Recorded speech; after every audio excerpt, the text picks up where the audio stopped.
Milí priatelia, toto je veľká vec. Pamätáte si, ako ma pred nejakými 5 rokmi zažalovali milionári z ESETu, lebo som hovoril, že sú napojení na CIA a že sú oligarchovia, ktorí financujú Čaputovú, progresívcov, Vala a ešte aj denník N? Tak dnes konečne súd rozhodol.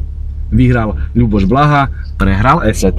Dobrá správa pre slobodu slova a veľmi zlá správa pre všetkých oligarchov, ktorí nevedia zniesť legitímnu kritiku a namiesto toho útočia na ľavicových politikov a zbytočne zaťažujú súdy. Ja dnes môžem povedať jedno. Rešpektujem rozhodnutie súdu a vždy budem bojovať za pravdu a za slobodu. Nie, mňa žiadni milionári nezastrašia. Pred voľbami ma donútili zmazať moje statusy o ESETe a potom neskôr ústavný súd rozhodol, že na to nemali právo. Áno, dal mi za pravdu ústavný súd a teraz aj prvostupňový súd. Mám právo kritizovať súkromné korporácie, pokiaľ sa miešajú do politiky. Sloboda slova dnes zvíťazila. A je to veľké víťazstvo pre vás všetkých, pre Slovákov, ktorých slniečkári kriminalizujú za ich názory.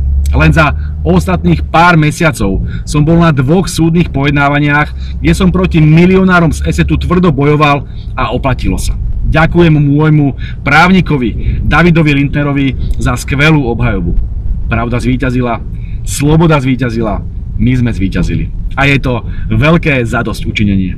Veď si spomente, eseťácké médiá zo mňa robili kriminálnika za moje názory a opäť prehrali. Vyhral som s červenou hviezdou, vyhral som s milionármi z ESETu a vyhrám za každým z jedného jednoduchého dôvodu. Hovorím pravdu. Slniečkári zase raz dostali na benjo. Pekný deň, priatelia. Venceremos!